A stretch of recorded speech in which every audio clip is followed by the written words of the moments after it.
Abra comigo em 2 Coríntios, capítulo 12, queridos. Uma experiência aqui do apóstolo Paulo, né? Verso 7.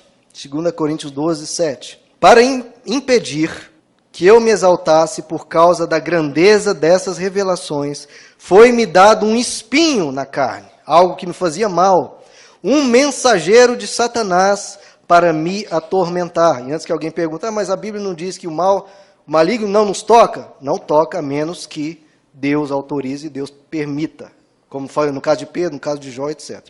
Foi-me dado um espinho na carne, um mensageiro de Satanás para me atormentar, um mensageiro de Satanás.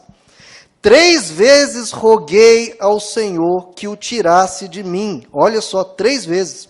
O apóstolo Paulo orando, né? A oração imagina a fé.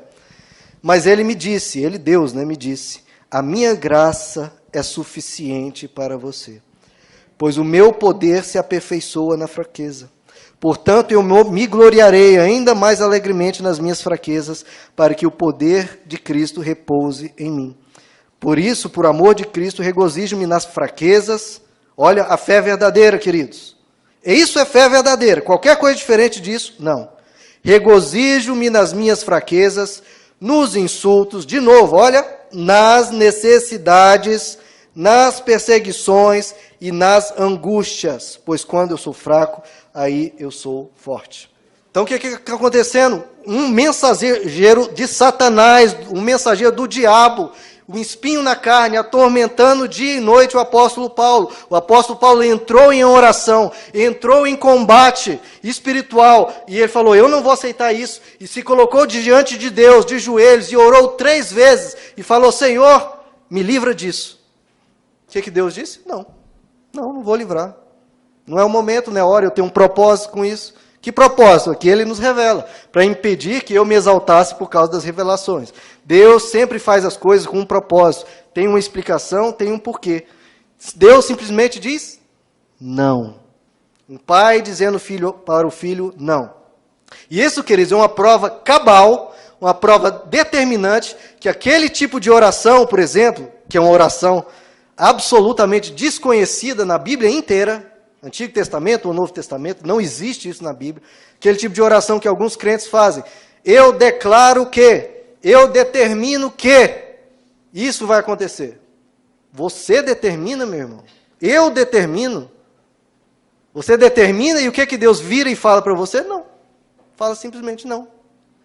E a sua determinação, o que vai virar da sua determinação, do seu declaro, disso e daquilo? Eu falo, não quero. Simples assim, queridos. Deus só diz calmamente, não. Imagina o apóstolo Paulo lá, nessa oração, ele com certeza não orou assim, porque isso é um absurdo teológico. Imagina o apóstolo Paulo declarando, eu declaro, eu determino que esse mensageiro de Satanás vai sair agora. E Deus calmamente diz não. Ou Jó orando, passando por tudo aquilo, eu falo, eu declaro, eu determino. E Deus diz, não, agora não. Vai ser no momento que eu quero, da forma que eu quero. Então, queridos, algumas pessoas se baseiam, esse eu declaro, eu determino, em umas pequenas porções da Bíblia, pegam um subconjunto, ignoram o restante todinho da Bíblia, e tentam empurrar isso. Agora, você sabe quantos versículos da Bíblia que falam sobre a soberania de Deus? Irmão, você tentar ir contra a soberania de Deus é perda de tempo. De novo, você não vai descansar e você vai se frustrar. Vai se frustrar. A fé tem virado o oposto da fé bíblica. Uma fé a fé virou dar ordens aos gritos a Deus. Dar ordens a Deus. Olha que coisa, né, querido? Quando a fé bíblica é confiança em paz e descanso em Deus. Essa é a fé verdadeira. Como eu disse, Deus vê fé quando vê descanso. Vamos repetir isso comigo, queridos? Deus vê fé quando vê descanso. De novo. Deus vê fé quando vê descanso. Por que queridos? Porque a pessoa está crendo tanto naquilo, crendo tanto na bondade de Deus, que ela descansa. Eu creio. Eu vou atravessar isso, eu vou passar por isso. Lá na frente vai dar tudo certo, lá na frente. Mas eu sei uma coisa, Deus está comigo e eu confio. É o que diz o Salmo 23. Ainda que eu ande no vale da sombra da morte, eu não temerei mal nenhum. Então, queridos, o que você tem que fazer? Colocar a sua fé em Deus. Em Deus. Aí você pensa, então se eu colocar a fé em Deus, Deus vai resolver o meu problema. Talvez sim, talvez não. Ele vai fazer o que ele achar melhor. Ele é soberano, a vontade dele é o que nós devemos sempre pedir. Ele vai guiar a sua vida, meu irmão. Por onde? Pode ser pelo vale da sombra da morte, pode ser por tempestades, pode ser pelo deserto. Ou ele pode falar, saia da tua terra, vai para um lugar que eu ainda vou te mostrar. O importante é, caminhe com ele, queridos. O lugar pode ser um lugar bom, pode ser um lugar ruim, pode ser um lugar indiferente. O importante é, caminhe com ele. Aí você pensa, mas como é que eu vou colocar minha fé em algo tão instável que eu não sei o que vai acontecer?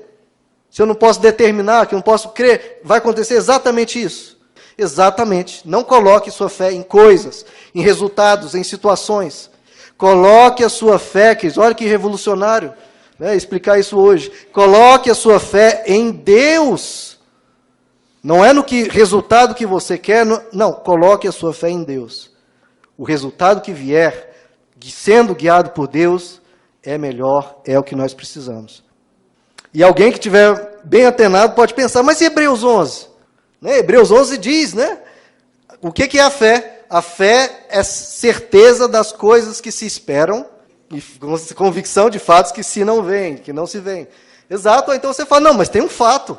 Então eu posso crer nesse fato que vai acontecer, eu posso esperar com convicção nesse fato que vai acontecer, uma fé em um fato. E eu estou falando, não ponha fé em fatos, não ponha fé em situações, em resultados, coloque a fé em Deus. Mas em Hebreus 11, que diz, convicção de fatos que se não veem. Agora, que fato é esse que Hebreus 11 está falando? Que fato, queridos? Que fato? É qualquer fato? É você que define o fato? Eu creio num fato, eu tenho uma convicção de um Lamborghini que eu vou ganhar daqui a 2 dias. É um fato que eu não estou vendo e eu tenho convicção.